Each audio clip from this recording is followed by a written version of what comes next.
बारे में बोल रहा हूं जिनके बारे में वजीर आजम मोदी ने कहा था कि घुसपैठी हैं। मैं उन बेटियों और माओं के बारे में कह रहा हूं जिनके बारे में मोदी ने कहा कि ज़्यादा बच्चे पैदा करते। मैं उन मासूम नौजवानों के बारे में कह रहा हूं जिनको मॉब लिंचिंग के जरिए मारा जा रहा है। मैं उन बेजुबान माँ और बाप के बारे में बोल रहा हूं जिनकी औलाद आज इस हुकूमत के गलत कानून के चक्कर में जेलों में सड़ रहे हैं। हमारे जमहूरियत को हमारे बुजुर्गों ने इस तरह समझा, हमारे फाउंडिंग फादर्स ने इस तरह जमहूरियत को समझा कि इसमें हर समुदाय और मजहब और समाज के मानने वाले लोगों की राय को शामिल किया जाएगा इस मुल्क को चलाने के लिए। 27 टन इजराइल को 27 टन हथियार जा रहा है। 9 मिलियन भारत के लोग गल्फ में काम करते हैं, क्या असर पड़ेगा? 47,000 इजरायली फलस्तीनी मार चुके हैं। क्या है हमारी पॉलिसी सर? क्यों हथियार दे रहे हैं सर? नस्लकशी हो रही है। सदर जमहूरिया के श्री असदुद्दीन ओवैसी जी। शुक्रिया मोहतरम चेयरमैन साहब, आपने मुझे बोलने का मौका दिया।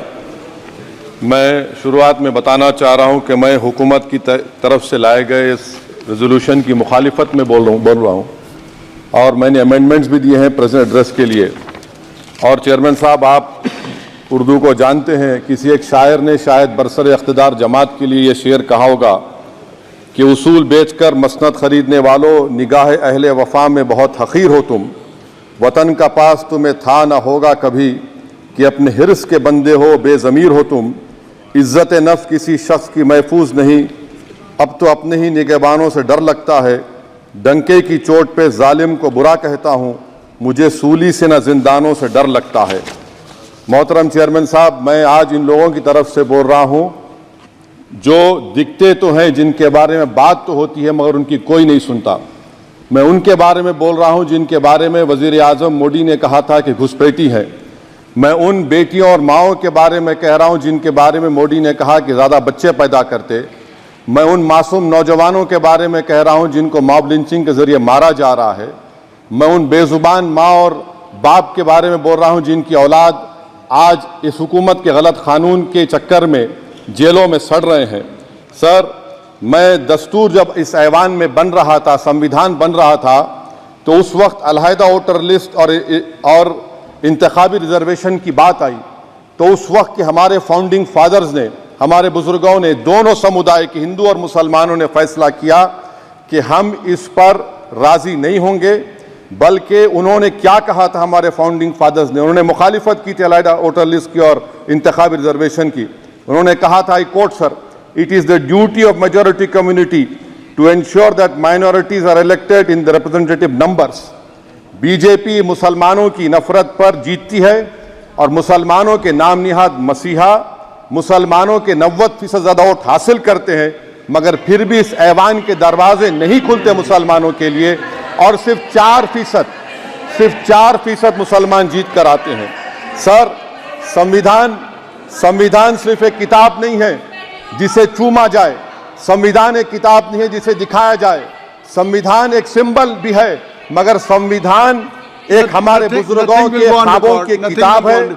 हमारे जमहूरियत को हमारे बुजुर्गों ने इस तरह समझा, हमारे फाउंडिंग फादर्स ने इस तरह जमहूरियत को समझा कि इसमें हर समुदाय और मजहब और समाज के मानने वाले लोगों की राय को शामिल किया जाएगा इस मुल्क को चलाने के लिए, मगर इस ऐवान में सिर्फ 4% मुसलमान जीत कर आते हैं।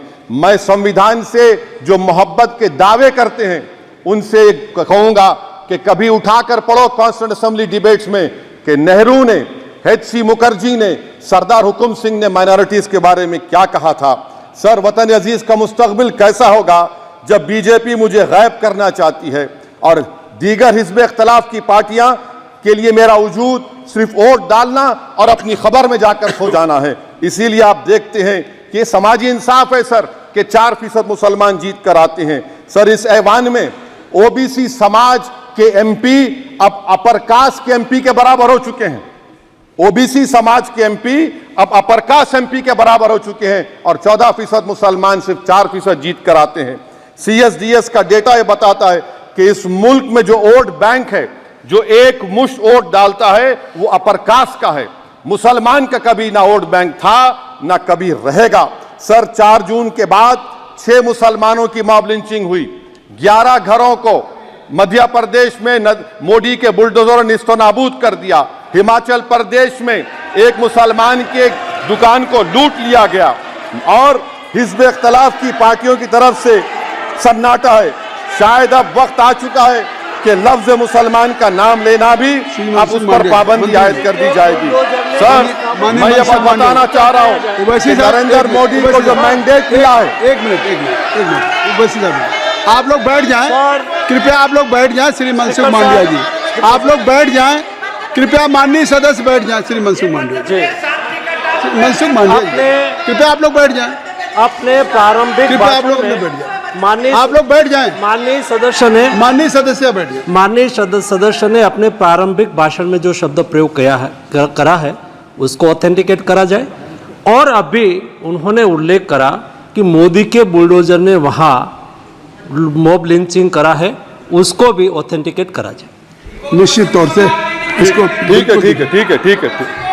ठीक है। ओवैसी साहब, जब भी कोई बात नहीं सर, आप चेयर पर बैठे हैं जी, इसलिए आप मंत्री जी को पेट में दर्द हुआ, माशाल्लाह, शुक्रिया उनका। नहीं, तो सर मैं ये बोल रहा था, जवाबदेही है अरे ये नहीं, मंत्री इससे बुरी बात क्या है? पेट में दर्द हो सकता है, वो दर्द, ये सब ठीक। अच्छा, दर्द हुआ, चलिए दर्द हुआ, दिल का दर्द हुआ। तो सर, जो नरेंद्र मोदी को मैंडेट मिला है वो सिर्फ और सिर्फ मुसलमानों की नफरत पर हिंदुत्व की वजह से मिला है। I would like to say it is not Modi's in dock, but every single person voted him despite his anti Muslim voice. And I would like to tell the position parties, this is not a moral victory for you, this is a victory of majoritarianism. Everyone should contemplate and do introspection. Why is it that the OBCs and the upper caste are getting their due representation? Why are the Muslims not getting? Are we here only to vote for you and not to get elected? If that is the case, please tell us that we are only here to vote for you. Sir, आज भारत के आधे नौजवान बेरोजगार हैं और रोजगार की तालिश, बेरोजगारी का आलम यह है सर कि मोदी सरकार के 5 साल में 75 लाख एस्पिरेंट्स की जिंदगी बर्बाद हो गई, 6 पेपर लीक हुआ। बेरोजगारी का आलम यह है सर कि रशिया जा रहे हैं, वहां जाकर अपनी जानों को दे रहे हैं। बेरोजगारी का आलम यह है कि नरेंद्र मोदी रोजगार का कैंप चलाती है नौजवानों के लिए कि तुम इजराइल में जाकर काम करो, उनको कैनन फॉडर बना रही है ताकि फलस्तीनियों की जायदादों को हड़प कर सके। ये भी कंक्लूड कर। अरे सर, मेरा टाइम है। कहाँ टाइम है सर? आप ये टाइम ले लिए मेरा। सर, मैं 2 मिनट दीजिए। ये विश्वगुरु की पॉलिसी है। इजराइल को 27 टन हथियार जा रहा है। 9 मिलियन भारत के लोग गल्फ में काम करते हैं, क्या असर पड़ेगा? 47,000 इजरायली फलस्तीनी मार चुके हैं। क्या है हमारी पॉलिसी सर? क्यों हथियार दे रहे हैं सर? नस्लकशी हो रही है। सदर जमहूरिया के खुतबे में राष्ट्रपति के, सर मैं उसी पे बोल रहा हूं सर, उसमें लिखा हुआ है फॉरेन पॉलिसी के ऊपर, आप पैराग्राफ नंबर 25 देख लीजिए। सदर जमहूरिया में सैचुरेशन अप्रोच है। क्यों नहीं मोदी सरकार माइनॉरिटीज को फ्री स्कॉलरशिप को डिमांड करती है सर? उसको आपने बजट कम कर दिया। सर, बनारस का बुनकर 18 महीने से मंडी का शिकार है, सूरत और बेंगलुरु जा रहा है। सर, आखिरी बात कंक्लूड कर रहा हूं, आखिरी बात सर, पनून केस में निखिल गुप्ता, मोदी ने कहा था कि हम घर में घुसकर मारा, तो निखिल गुप्ता को किसने ऑर्डर दिया था पनून को मारने का? अगर नहीं दिया तो उसको बचाइए, और अगर दिया नहीं तो फिर उस पर पीएमएलए क्यों नहीं लगाकर? सर समाप्त करो। कमेटी बनाई आपने, उसका क्या हुआ? सर, हम एससीओ को नहीं जा रहे। सर, मैं आपको बता रहा हूं कि मैं अपनी इस तकरीर को टीपू सुल्तान की नजर, सुनिए सर, अब हो गया, खत्म कर रहा हूं सर। मैं अपनी तकरीर को टीपू सुल्तान की नजर कर रहा हूं। ये टीपू सुल्तान की फोटो है, क्या आप इससे भी नफरत करेंगे? सर, ये संविधान में टीपू सुल्तान की फोटो है जिस पर वल्लभ भाई पटेल ने साइन किया, श्यामा प्रसाद मुखर्जी ने साइन किया। ये आपकी नफरत है सर। आखिर में मैं अपनी बात को खत्म कर रहा हूं इस शेर पर कि क्या दिन दिखा रही है सियासत की धूप छांव, जो कल सपूत थे वो कपूतों में आ गए, थे इस कदर अजीम के पैरों में ताज थे, इतने हुए जलील के जूतों में आ गए। बहुत बहुत शुक्रिया सर।